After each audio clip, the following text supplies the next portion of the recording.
like to welcome everybody back to another episode with Raised on Real Estate on the RORE platform.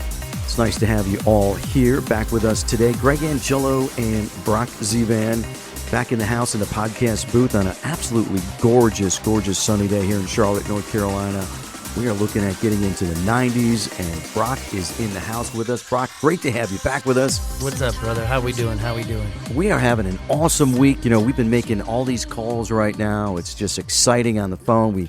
We know there's a lot of things going out there in the real estate market and a lot of things that you are talking about, especially on your morning motivational calls that we brought up over the weekend.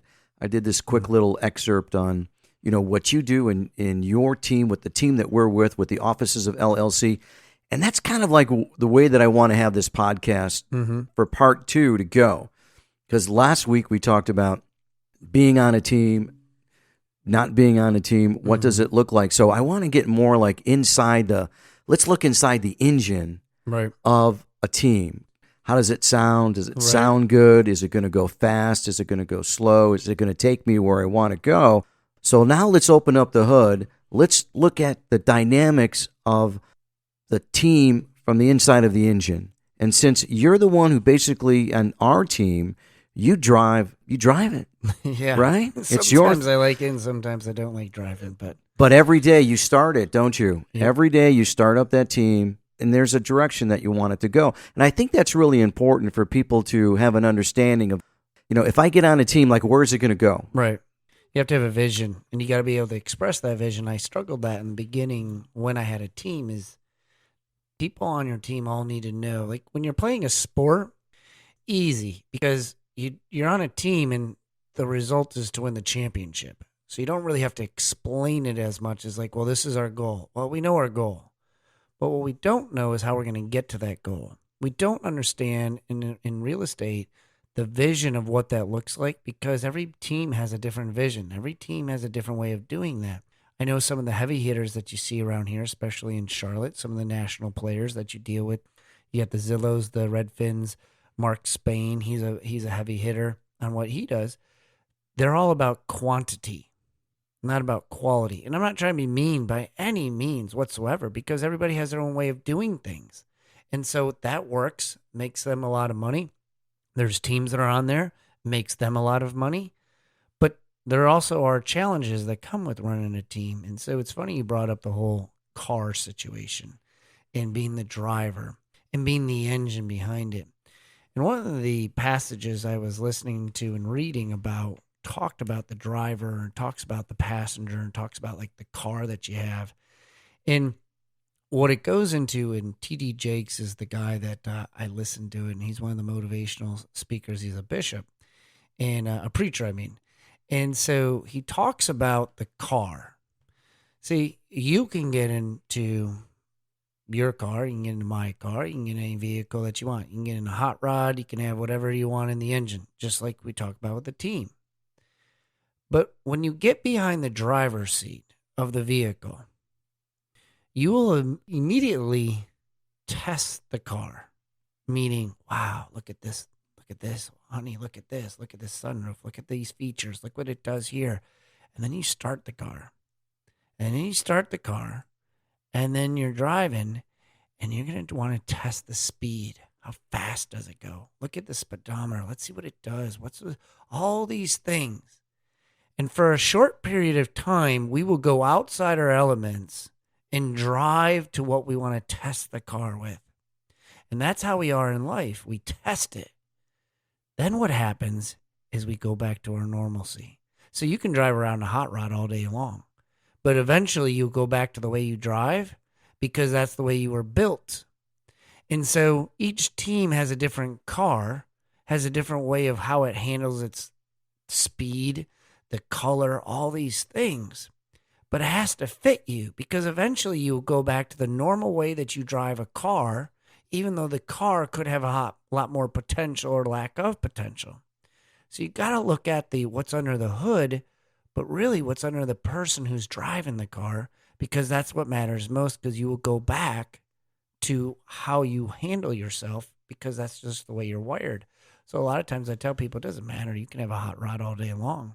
But if you have no drive for speed, You have no meaning to like pull something along. Like, I'm never going to drive a trailer. I'm never going to pull anything. Well, then why get a hitch? Just drive a car then. You don't need that. So to me, a team is in the same reference. I loved your analogy of a car. It just depends on, as me as a driver, it's like of the car, who do I want now in the vehicle? And does it make sense for them to go in the vehicle? Because there's people that you put in the passenger seat that are going to be fighting for the driver's seat, and it's not going to work. Oh, that's an interesting point. Yeah. Let's just go back a little bit where we ended up last week, because you said that you had 16 people that was with you, and then you had that conversation with them. You told them that, look, this is what's going on with me here at the firm. You have choices. You can either stay, you could, go your own way, you can come with me. And so you said that they all decided to go with you. What I want to ask you is that, other than the fact that they know you and they've been with you, because people can make these decisions on their own, Mm-hmm. what would you say would have been, if you took all of their responses and you just add them all up, what was like the number one of the main reason why they wanted to continue to go with you? I think it's just they felt that I was going to be the person that was going to take them to where they wanted to grow. See, they don't need to go there with me. Like, they can go on their own and they can do that. That's why I say the word grow, is because we understood that it really doesn't matter a lot. Now, our firm with EXP is the vehicle that allows me to grow where I want to do. That's why I went there. I can have firms coaching. I can do teams in different states. I can do all that, and I'm still under one cap. Okay. I had that issue with my other firm, and I had to pay money each time. So the vehicle that drives me, and I like the term that we're using with the vehicles EXP. The reason why they came with me is because they knew I was driving this vehicle to get them to wherever they needed to go. While you're driving with me, though, you're forced into accountability, discipline, starting your car, your own individual car, let alone, I'll even use the example, just get in the freaking thing. Like, you got to get in the car because you can't go anywhere if you're not even in it. And then your placement, reading The Energy Bus, the book The Energy Bus, talks about where are you in the car? Because a lot of the people that I'm with now, we're not together for various reasons. But we grow, we change, we adapt. Just like I think marriages and relationships is very hard because we all grow and some of us grow, some of us don't grow, some of us change, some of us don't change. We do whatever it is. We're not the same we were when we got married and walked down the aisle, right? It's the same thing for our team. We're not the same. You got to add accountability. You got to empower people. You got to let them grow. If not, and some people don't want to do any of that. And they're just fine. Hey, I want my 50-50. This is where I'm at. And we go from there. But I'm not a big team about giving out leads. I give out leads, but majority of the leads really don't sometimes catapult to anything. So then they just get disappointed and be like, this team sucks. Their leads suck. It doesn't work, blah, blah, blah. And I'm like, okay, well, if leads were really that good, you can go to any team. Like, just owners would just buy leads up all day long and be like, okay, I'll spend $10,000 on leads. And then you're dealing with quantity, not quality. And that's a whole nother conversation. But anyway, so hopefully that answers your question. It's really, I felt that I did a really good job of leading them and giving them the best opportunity because I wanted every single day for every single person. And I show up every single day. Like, I don't have excuses. Like, I'll figure out a way to be able to make it happen. And I think that carried into them when they felt that we were invincible and we can go anywhere. And we did. We did a really, really good job for under the pressure we were in. And they did a phenomenal job of handling it and showing up. I mean, our office was packed and people would be like, man, how do you get people here every day? And that's accountability. You got to show up first before they will. Right. It's sort of like being excited, like who's going to get next to the driver's seat? Like, who wants that front seat, right? Mm-hmm. But the other thing, though, that I was thinking about when you started off earlier, you're talking about the elements of the car. So let's just say I'm coming in on your team and you've got this really beautiful car and it looks really nice on the outside. It's got all these features in it. And then I get in there. There's like 35 different buttons in here. I don't know how the windows go up, the windows go down. There's Bluetooth speakers in the back, all of these things.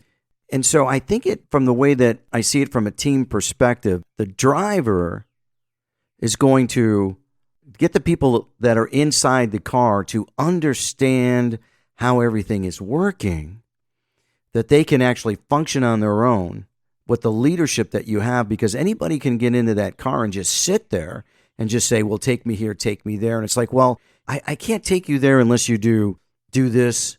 Because, your seat does recline on its own. Do you know that? Do you know that you've got that button right there that's a cooling seat for your car? Did you know that? No, I didn't know that has that feature. Did you know that button here, it can warm your seat for you, that you can do that? Did you know that? It's also important in the leadership role is to have people really understand how much potential of knowing of that vehicle that they should have, so they can just walk in that car and start flipping on the switch and doing things, and not being told, don't do this and don't do that. What do you think? Well, there's two parts to what you said. I don't think anybody's going to know everything when they get in there. And a leader is still trying to understand certain things. We're growing every single day. The more exposure, I love this analogy that I heard is there's a reason why things are on the top shelf. It allows you to have to stretch yourself to get to the top shelf. In order to get to the top shelf, to make it easier, the more books you read go under your feet to raise you up. And I love that analogy because, to me, I've increased my knowledge in the last 2 years by understanding teams. And really, there's nothing different about teams. And I say this to you because I put that bookmark in front of your desk today. I didn't do it because I had an extra bookmark. And I forgot what it says. What does it say over there? You have what it takes. And today, it sounded like you've had some success on the phones today over the other days, right? Today was pretty good, yeah. Do you feel that you have a more skill set than you did yesterday talking on the phone? I think the confidence level was a little bit higher today than it was yesterday, Monday, for whatever reason. From your skill set. Well, I think that the skill set that I've had from, go back even from last year, is much different. Okay. So I think it really is more about me, because I can go on there and I can turn it on. I need to turn it on at that level. That's what it is. Then having it like you just said, do you want to drive fast, like with the full throttle? So yesterday I was not driving with the full throttle. Right. Today I got that gas pedal down, baby. Yeah. And we're moving. And so excellent, because you feed right into this. See, that's the thing about being Tom Brady doesn't need to go practice. He's the best of the best. And what does Todd Bowles say as the head coach? I don't ever have to worry about him. He shows up all the time. He just leads by example. He helps other people just by what he does. And so on a team, as a leader, it's like leaving a little something here or there. I left bookmarks on several different people today, and some of them I can't deliver, so I had to screenshot it and take a picture to them. It's the message and the point to get to them, to get inside their head, whether or not consciously they feel that, but indirectly it has an impact on your attitude for what you're doing, and it only takes the smallest little thing. So in reference to what you're asking of me, it's all about noticing the things that are what position they are, because people will be like, oh, I belong in the front seat. Okay, why? What makes you think what did you do to deserve how do you know what different features there are in the car if you haven't even experienced it? And see, that goes into ego and everything else. We think we know everything. And so it comes into play that we always have to check our ego. When we want to ask questions, we have to be vulnerable. But this is part of being on a team, at least for my team. Because not everybody fits, and some people ask me to be on it and it works, and some people, I used to hire anybody if you had a pulse, if you could talk, you were hired. And it didn't work out. I struggled. But you have to go through that pain. So when I'm coaching team leaders and they say, well, Brock, what about this? What do you think about this? Well, let me just tell you what happened with me so I can help you and coach you up through that.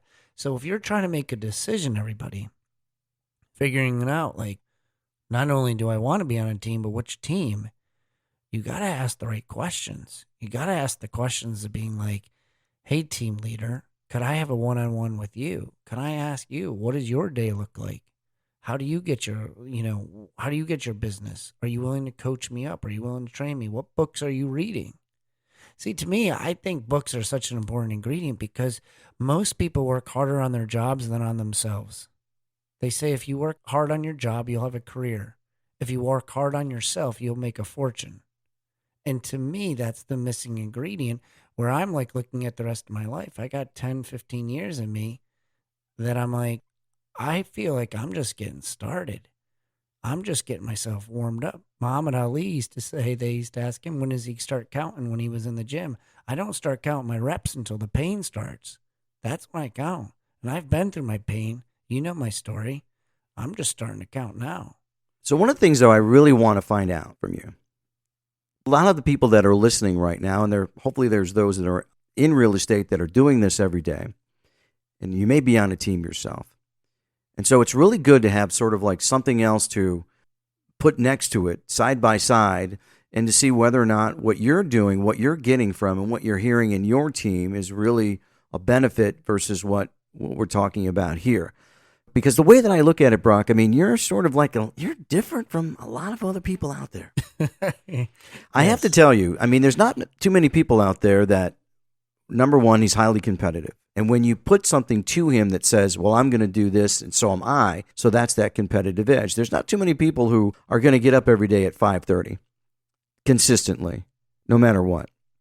And then the other thing that you talked about is that we have someone else on our team who is giving you basically their daily schedule, like every morning at, I don't know what time it is, like 5:30 or 5:45. I mean, there's a lot of people who ain't getting and rolling out of bed till like 6:30, 7 o'clock, right? But see, when you go to the refrigerator, when you open up the refrigerator door, you expect what? You expect the light to be on, right? It's like, so when people are looking at you, it's like, okay, well, Brock, here you are. And so it's like the light is on. And you know that's not easy to do it because you're dealing with same things that everyone is also dealing with in real estate, but also personally. You have personal things going on in your life, but you sort of like say, well, you know what? What is most important to me where I want to go? Because that is a huge amount of responsibility for someone who's running the team, that people are relying on you, that when they open up the refrigerator, they say, well, the light's not on. I guess I don't need to do anything today. So what do you think about that from someone who's listening right now, where you got yourself to where you are now, right to where you have? A lot of people are trying to get to be part of listening to what you have to say. Well, I appreciate that. I will tell you, those times, so Pamela, who's on our team, she texts me about 5:10, 5:15 every morning, and it was something that we talked about during our one-on-one coaching, and she used to get up at 6, and she was like, I just need this, I need more time, and we started challenging ourselves 15 minutes, and then I was the same boat where I was getting up at 4:50, and I was like, I'm not getting what I need, and so now I get up at 4:35. Well, what's the point of what I'm trying to tell you? The point is how do I guess, do it? How do I grow through this moment? I'm actually getting ready to do a lot of speaking engagements in schools. I just did one recently, and I now have one that might be lining up because I was a school teacher for 12 years. I have a lot of contacts in the Charlotte area. In the formula I created, the book that I'm getting ready to write is called My Mess to Success. And part of the formula I created, and it has to be this way. Like, it can't be any other way to get to the result, which is action. And you have to go through 3 steps. And each one of these we talk about in the book. And the first one is pain. Then you have to have purpose. And then you have to create a plan around that. When you have all 3 of those, most people can get to the plan or have the plan. Like, I'm going to get up early. I'm going to go to the gym. I'm going to read books. And then I'm going to go to work. and then I'm just going to make money.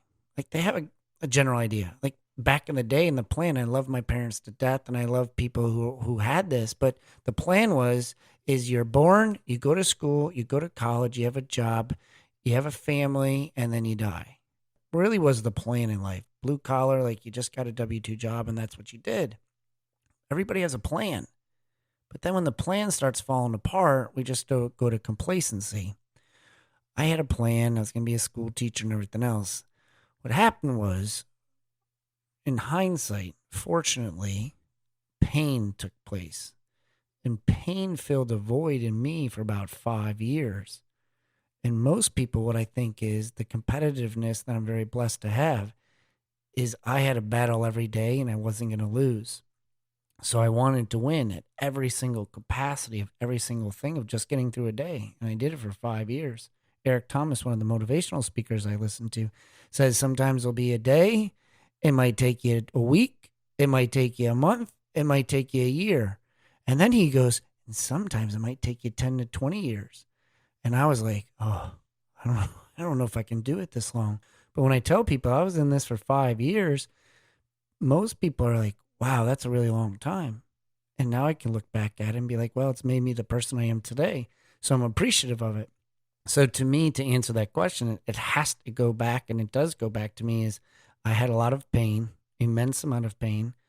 I had purpose. One of my purposes was that I wasn't going to let anybody, like I used to think about, I'm not going to let another man walk Brielle down the aisle.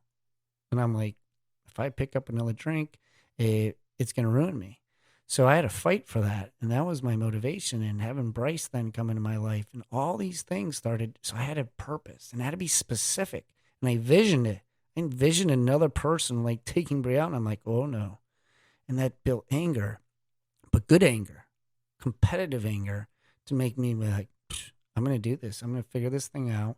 And now it's brought into a whole nother realm of sharing with people asking me questions all the time now, reaching out to me via Facebook, different things. But it's the law of attraction where people get attracted to it, not because I do anything different. I'm like, it's me. And that's just how I've learned to rewire myself. There's a quote that says, you might not recognize me because I put my pieces back differently this time. To me, that's kind of where it goes with. The one word that you said there, purpose, and then you also said pain. But what do you think about pressure? Do you feel that you do have pressure to do this every single day, that there's an expectation that others that expect these things from you? And do you look at pressure as being a good thing or a bad thing? I love pressure. Pressure is exactly what it's like the pressure cooker. Yeah. I don't even go into a room if there's not enough pressure. Like, they say many times, how is a diamond made? One of the most beautiful rocks in the world is made through heat, intense heat, and intense pressure. And that's where I'm like, I thrive in it. Like my significant other, Wendy, she'll always be like, I need you to handle this one, or this one's getting a little bit crazy. I need you to step in. Because for those that are in my circle, those that are in my environment, they know like this is about, even my parents, like they'll call, Brock, we got an issue. And I'm like, oh boy, because when I'm called, it's not like something very simple. It's a very complicated thing. There's usually a lot of drama involved in it. I try to separate emotion and drama and compassion. I'm like, my job is to do just this. And so yeah, I love pressure. I thrive in pressure. I enjoy it. And even like I play pickleball all the time now. And we were down a couple points, and I grabbed my opponent, and I said, listen, we're not losing this damn game. Like, we're going to figure this thing out. I'm like, all I need you to do is just get it over. Just get it over. We end up winning in overtime, 13-11. And it was like, I was so excited, like the littlest things. I was like, wow, that was a great game. And I'm like, this is pickleball, Brock. But that's how I am at all the time. Let's look at it from, someone who is thinking about getting on the team. What they're hearing right now on this podcast, and it's like it's just, wow, man, this stuff sounds kind of good. I mean, so what do they do? I mean, you could be an agent. Doesn't matter who you're with. You could be with EXP. You can be with a part of KW. Doesn't really matter. And if you want to explore more about what we do with our team and what do you suggest? So there's two types of people that I always, when I have conversations, because I said, you're interviewing me. I'm not interviewing you. You got to interview me to see if I fit your mold. And typically I usually hear that's a little too much. That's a little, I'm not ready for that. And that's just their limiting belief. I think everybody can do it. It's just whether or not they want to be ingrained into this type of mentality of going into it. Because to me, it's all about, it's life coaching. I break down to figure out what your, what's going on in your personal life, because when you have struggles in your personal life, it's going to come into your work life. So we got to like start to take that. We got to look into that. But what we do is, when I first started compared to where we are now, we have a whole coaching program. So you go through a coaching online program. It's called Sales, Leadership, and Skills. 20 videos that you do and you go through, and then you get a diploma and you graduate. Then we get you into real estate with role plays.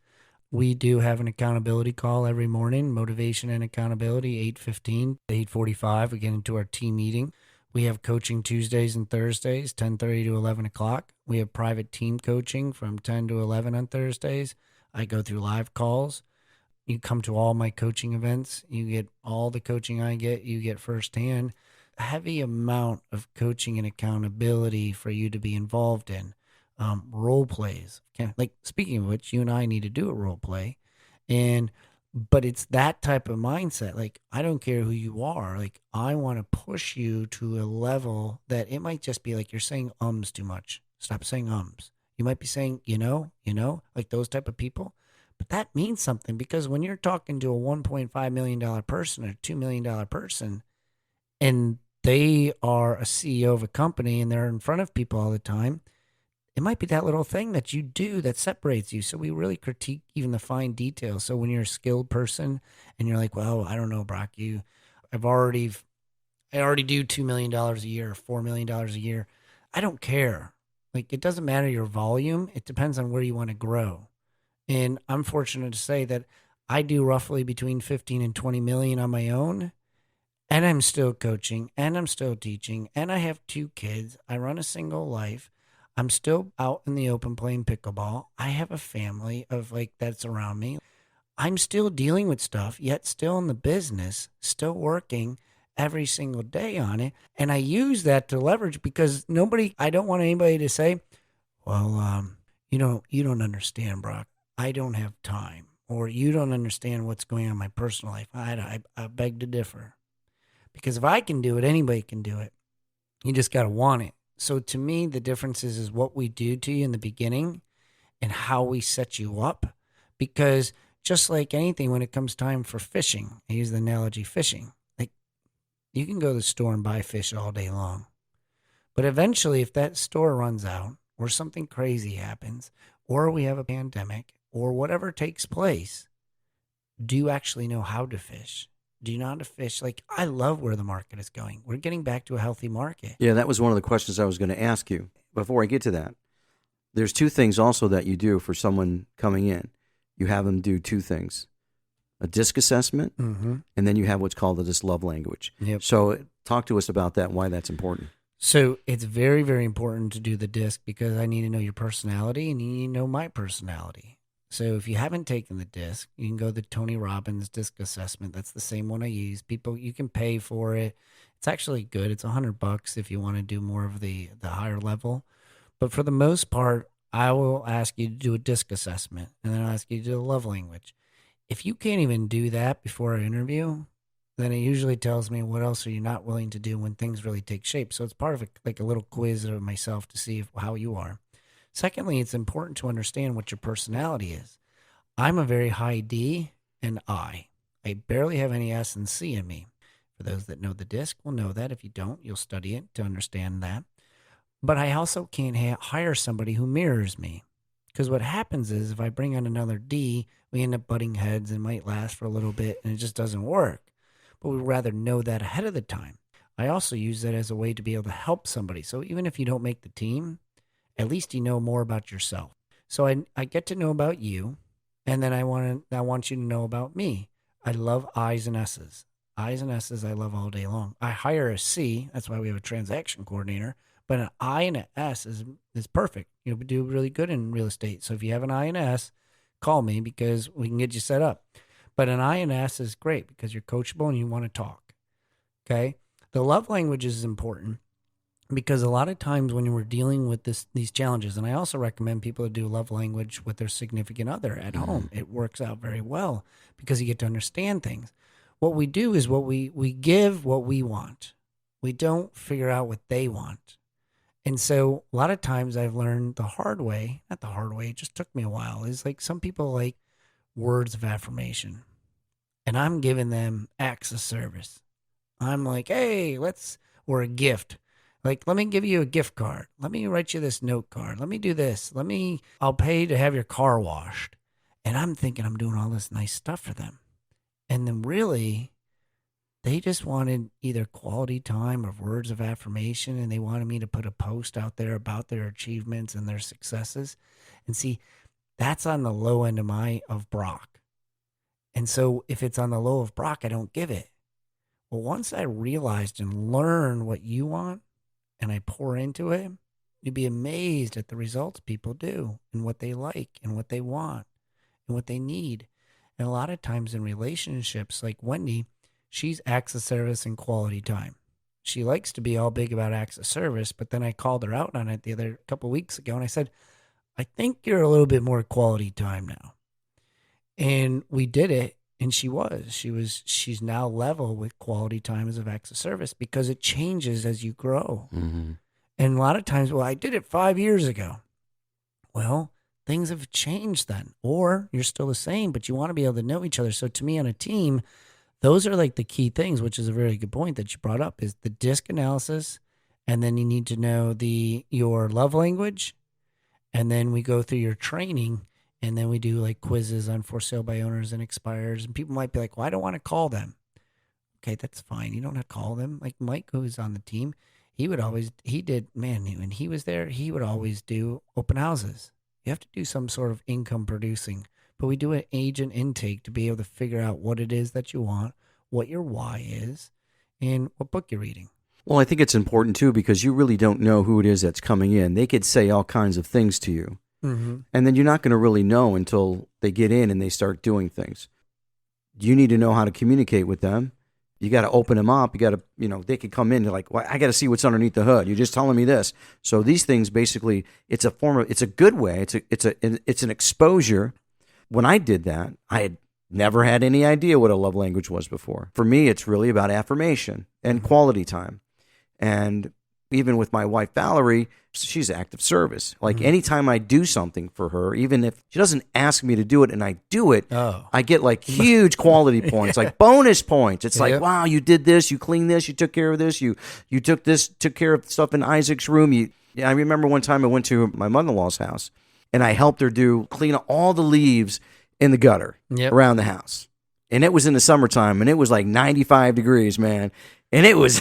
And I'm up on this ladder, and I'm like, man, I hope I don't break my neck, And so I'm doing all this for my mother-in-law.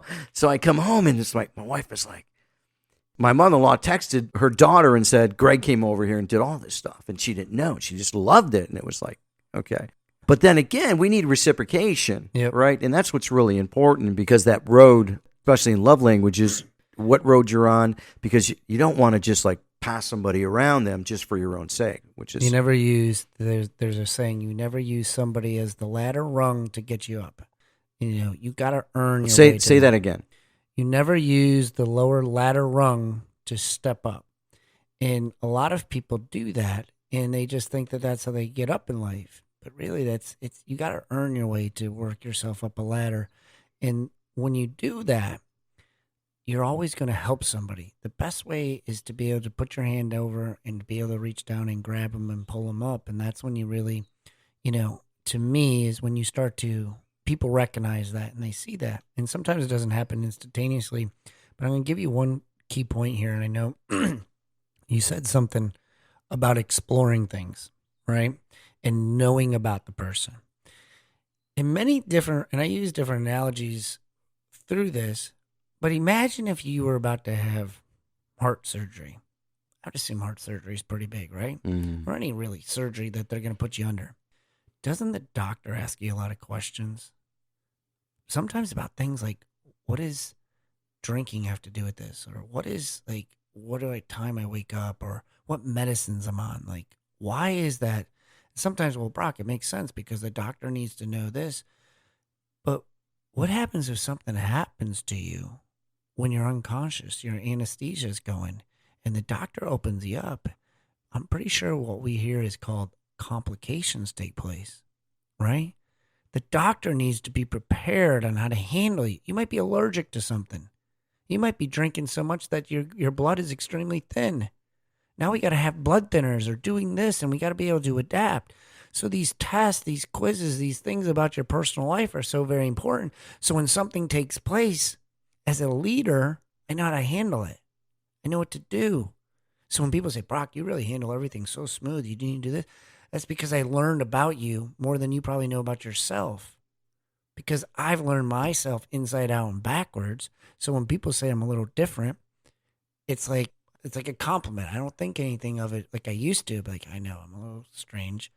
But now I understand myself. So I know what works, what doesn't work, what gets me fired up. Like yesterday, I was getting fired up on pickleball. You guys think I'm joking around. Like I do. I get fired up about it. And I'm just like, why am I getting fired up? Like, this is ridiculous. Stop it, Brock. And I can talk myself in and out of things. But if you don't know how to handle it, if you don't know what to do with your own emotions, but as a leader, as a doctor, somebody doing something, that's why they need to know this type of stuff, because it helps you, makes you become a better person. There's reasons why people now, I feel honored to be people that want me to coach them. Brock, you're the only person that kind of puts in, you push me, you do this, you do that. I got this going on. It's because I understand your personality. So I think that's a huge, huge asset. And then if you go to a team and you say, hey, do you have your disc test? Or like, what's your first 30 days look like? I mean, that to me is like one of your biggest questions. And that is so important because when you were saying all those things, I'm thinking about right now, when we do a buyer pre-qual or we do a pre-listing appointment, you're basically you're asking questions to expose who that buyer is and who that seller is so you can understand their personality. Mm-hmm. Because you've said this before, you want to do a disc assessment with the person you're having a conversation with. Like you can pretty much know if that person you're dealing with is to get that listing, the seller, if they're a D, if they're an I, if they're an S, if they're a C. I mean, how many people out there right now can pick up the phone and have a 5-minute conversation with someone to try to get a listing, and you already can understand what their disc is just by what you're doing right now, going into that. Because not only is it important for you to know, but it's also, number one, it's important for the agent to learn more about themselves, right? Mm-hmm. Because a lot of people out there probably never done one before. Yep. And they're probably going to be like, wow, I didn't know that was me. Is that really me? Yeah. Because how many times that people who are listening, that if you had to apply for a job, because there's this new thing now that's out there. They want you to take some assessment, some personality thing. And it's like, well, why do I have to do that for me to get this job? Why are they asking me like 55 questions or 100 questions about what do I do about this? I just want the job. Yeah. Right? And they feel like, why are you prying into me? I don't get it. This is so stupid. And it's like, really what it comes down to is insecurity and their ego. And once you put that away, I'm telling you, it's just going to make you a better person. And I can talk all day about that, but go ahead. I know, but it's good though, because if you're really listening right now, if you're taking notes, you're an agent who does a lot of cold calling like Brock and I do. I mean, most of our business comes from being on the phone. Mm-hmm. Okay, so it's like you're building up, as Brock said before. If you're in the gym every day, everything starts to increase over time. It doesn't happen overnight. It doesn't happen in a week. It doesn't happen in a month. But when you consistently do it over and over again, when you start having conversations with people on the phone, just like Brock was alluding to earlier, I mean, I was on the phone. I think it was maybe my second call, and I had this person I was talking to, and one of the things they said, I already had 4 calls. I'm like, okay, well, no, that's great. You're getting a lot of interest on your property. But then when I started asking him for an appointment, he said, you're the only one that sounded professional that I want to talk to. And it's not because maybe my tonality, but it's because I'm in the Brock gym. That's really what it is. I'm in the Brock gym every day. Mm-hmm. So you got to look at it that way. If you're able to handle a call to get an appointment, on your first or second call, is that important to you? It's just like the pre-calls that we do for buyers and sellers. Yep. Now we have a little bit of time left. You said something that was also that we want to touch upon. You said you really are excited about this market, and why do you see that? Because people that were needed. See, when the market was crazy, which it still is to some aspect, but when you're needed, right? I mean, I use children all the time. When do they need us the most? Okay. And then when do they not need us the most? They need us the most when we're in a vulnerable position, when we really need something. I need food. I need clothing. I need to, brush my teeth. I need to do all these things when we're young. And then when we get older, they don't need us as much. We're not there as much, and that distance takes place. Well, real estate's the same way. We just have been in a market where they were not needed. I could sell my house on social media. I just, put up a white flag in front of my house with a for sale sign. I had 12 people at my house asking for offers. I put up a for sale sign. My neighbor told me from another, I was at the pool and somebody mentioned selling, and it's so easy. Everybody jumped out of the pool. Yeah, I'm ready. Yeah. I'm doing it. So it was just so easy to sell. Then we didn't have a lot of expireds because what you threw on the market would go. So you don't have those situations. And when you have a lack of inventory and a high demand with low interest rates, it was the perfect storm for the least amount of employment for real estate agents. And we're still into that. And what's going to start to slowly take place is people won't be able to sell their houses so quickly. Here's how the disc personality comes into play right now. The average person cannot last. If I was able to do, how long does it take to do a habit? 21 days? Pretty much? Okay, so. No, it's 21 days, Brock. Right. So they actually say it's like 66, but for the most part. Are you talking about a good habit or a bad habit? Either way. Okay. Either way, a habit is done in 21 days. They say if you do this in 21 days, you start to form a habit. Okay? How long does it take for a New Year's resolution to pretty much end in based off of a survey? 21 days. That one's actually 10 days. Okay. Okay. So you might be like, well, where are you going with this? Is because the average person will make life-changing decisions or a decision in less than 21 days because they can't form a habit or insecurity or anything else. So when you can't sell your house, and when homes have been selling in a day, 2 days, 3 days, within 7 days, the mind will start to go and start to saying, maybe I made the wrong decision. And it's proven because we can't even last going to the gym for more than 7 days. We can't last New Year's resolution more than 10 days, let alone try to get to 21 days. And if you have a house more than 21 days, you might as well forget it. They're going to be begging you to sell their house because we can't do it. They could. They just don't feel like trying anymore. It became harder. So the harder something becomes, they try to find the path of least resistance. And the path of least resistance is a really solid real estate agent that knows how to talk, followed by follow-up. And if you know how to do that, man, this is like a gold mine. I can't wait because I'm going to be there following up with them. I'm going to be there talking to them. And anybody who does it, you'll have people calling. I remember back in the day, I worked with John Padone, and people used to call us. Hey, I'm ready to sell. I can't sell my house. I need you to come over and sell. People will start calling you up, asking you to sell their property because they need help. So that's why. No, I think that is extremely valuable.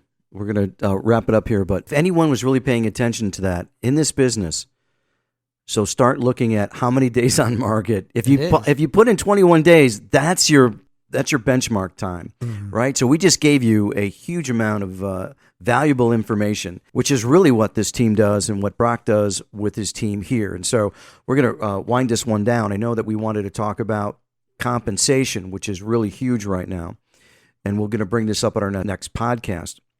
I just got off the phone with this FSBO, for sale by owner. She was really, really nice. And I asked her about whether or not she was going to, offer compensation for co-broke, and she says, no, we're not going to do it. She says, I bought my home without an agent. I sell homes without an agent. And if your buyer wants to buy the house, well, then they can pay your commission.